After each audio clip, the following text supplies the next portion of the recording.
Hello friends, I am Rasan from sincerity programme YouTube channel. Friends, आज के इस tutorial में हम सीखने वाले हैं कि किसी भी इनपुट नंबर सरों को सम एंड एवरेज किस तरह निकाल सकते हैं।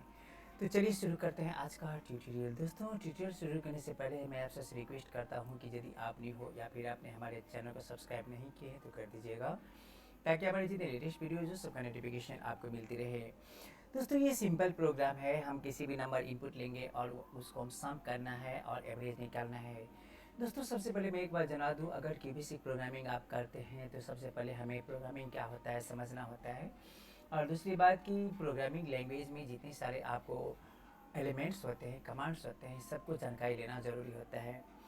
दोस्तों, अगर आप कमांड सबके जो फंक्शन सब जानना चाहते हैं तो मैं अगले ट्यूटोरियल में ऑलरेडी रख चुका हूँ कि वेरिएबल क्या होते हैं, कॉन्स्टेंट क्या होते हैं, ऑपरेटर क्या होते हैं, सब कुछ का ट्यूटोरियल आप इंडिविजुअल पा सकते हैं। दोस्तों, वहाँ पे 100 अप्रोक्सीमेटली 100 ट्यूटोरियल रखा गया है। आप एक एक करके देख सकते हैं। तो चलिए हम अब प्रोग्राम के मोड में चलते हैं। सबसे पहले दोस्तों हम CLS करते हैं।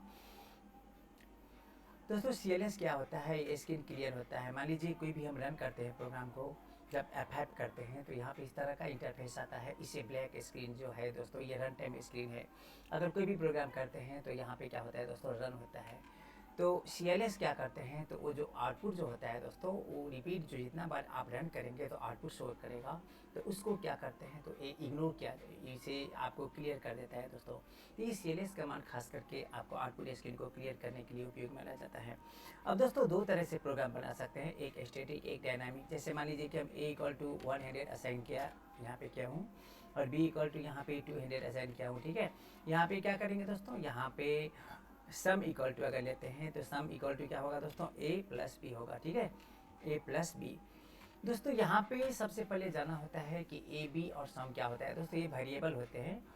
बिना वेरिएबल का हम किसी भी प्रोग्राम में बना सकते हैं। जैसे हम जो नॉर्मली जो हम कोई भी नंबर स्टोर करते हैं तो जैसे किसी को सैलरी जो पूछा जाता है तो कहते हैं कि 1000 सैलरी है, 2000 है। लेकिन उसी का अगर प्रोग्रामिंग लैंग्वेज में अगर हमें इनपुट करना है तो हम वेरिएबल इस्तेमाल करके कर सकते हैं। विदाउट वेरिएबल से आपको प्रोग्राम इनपुट नहीं होगा। दोस्तों, A=100 है, अभी B=200। यहाँ पे A भी वेरिएबल है। दोस्तों, बहुत तरह के वेरिएबल होते हैं। एक डिफ़ॉल्ट वेरिएबल है जिसे सिंगल प्रिसीजन भी कहा जाता है। दोस्तों, यहाँ पे कोई स्टैंड यूज नहीं है। यहाँ पे 3 वेरिएबल्स यूज किया गया है, A B सम। ठीक है, तो अब क्या करेंगे दोस्तों, इसके बाद हमें एवरेज निकालना है। तो यहाँ पे AVG कर देते हैं, इक्वल टू क्या करेंगे दोस्तों, सम बाई एसयूम सम बाई, यहाँ पे क्या करेंगे, यहाँ पे 2 कर देंगे, क्योंकि जितना नंबर होगा दोस्तों उतना नंबर से उतना से डिवाइड करना होता है। अगर यहाँ पे 3 नंबर्स लेते हैं तो 3 से डिवाइड करना होता है। 4 लेते हैं तो 4 से डिवाइड करना होता है। जितना नंबर लेंगे दोस्तों उतना से डिवाइड करना होगा। ठीक है, तो यहाँ पे टोटल कितने वेरिएबल हो गया, A B sum average 4 variable है। किस तरह का वेरिएबल है दोस्तों, ये सब सिंगल पिशन वेरिएबल है। जबकि एक सिंगल पिशन वेरिएबल यहाँ पे 4 बाइट लेते हैं, तो यहाँ पे 4 सिंगल पिशन वेरिएबल है दोस्तों। 4×4=16 बाइट स्पेस यहाँ पे कैप्चर होता है। दोस्तों, यही सब समझना होता है। आप प्रोग्रामिंग करते हो, अगर प्रोग्रामिंग में आप कितना बाइट स्पेस लेता है, कौन सा वेरिएबल है, कांस्टेंट क्या है, ऑपरेटर क्या है, कब इंटरप्रेटर क्या, कौन सा लगाया गया है, दोस्तों ये सब आपको जानना जरूरी होता है। अब हम क्या करते हैं, average equal to sum by, यहाँ पे 100 दोस्तों, जो ये जो है आपको कंस्टेंट है, ये भी कंस्टेंट है। तो दोस्तों जिस तरह का वेरिएबल होता है उसी तरह का कंस्टेंट भी यहाँ पे यूज होता है। अगर यहाँ पे न्यूमेरिक वेरिएबल है, ये न्यूमेरिक वेरिएबल है दोस्तों, न्यूमेरिक में सिंगल प्रिसिजन, तो ये दोस्तों यहाँ पे न्यूमेरिक कंस्टेंट है। अगर यहाँ पे स्ट्रिंग वेरिएबल देते हैं तो यहाँ पे स्ट्रिंग कंस्टेंट देना होता है। अब हम क्या करेंगे दोस्तों, अगर F5 प्रेस करते हैं तो यहाँ पे आउटपुट नहीं आएगा, क्योंकि दोस्तों आउटपुट जो होते हैं वो प्रिंट स्टेटमेंट ही आउटपुट देता है। यहाँ पे क्या करेंगे दोस्तों, print the sum equals to. ठीक है, यहाँ पे द सम इक्वल्स टू, यहाँ पे क्लोज सेमीकोलन क्या करेंगे, यहाँ पे एस्यूम सम कर देंगे। और यहाँ पे दोस्तों print the average equal to the AVERAG average equal to क्या करेंगे, क्लोज सेमीकोलन AVG कर देंगे दोस्तों। ठीक है, ये प्रिंट स्टेटमेंट क्या करते हैं, किसी भी मैसेज को या वैल्यू ऑफ वेरिएबल जो होते हैं, वेरिएबल को वैल्यू को प्रिंट किया जाता है। अब फाइनली क्या करते हैं दोस्तों, यहाँ पे टर्मिनेट करते हैं प्रोग्राम को इंड स्टेटमेंट से। अब जब भी हम F5 करेंगे तो यहाँ पे the sum equal to 3300, the average equal to 150। दोस्तों, ये रहा सिंपल प्रोग्राम। अब मैं आपको दिखाता हूँ कि CLS क्या होता है। F5 करते हैं, जितना बार F5 करेंगे दोस्तों सिंगल एक ही बार आउटपुट दिखावेगा। अगर यहाँ से हम CLS को रिमूव कर देते हैं, अगर F5 करते हैं तो देख सकते हैं यहाँ पे 2 टाइम्स हो रहा है, यहाँ पे 3 टाइम्स हो रहा है। दोस्तों, प्रीवियस जो आउटपुट ऑलरेडी है ही। ठीक है, इसीलिए हम CLS अभी मान लीजिए कि 5-6 बार F5 करते हैं, अगर स्क्रीन भर जाएगा तो यहाँ पे देखने में समझने में दोस्तों वो दिक्कत होगी, इसीलिए क्या यहाँ पे CLS यूज किया जाता है। ठीक है, अब ये हो गया स्टैटिक प्रोग्राम।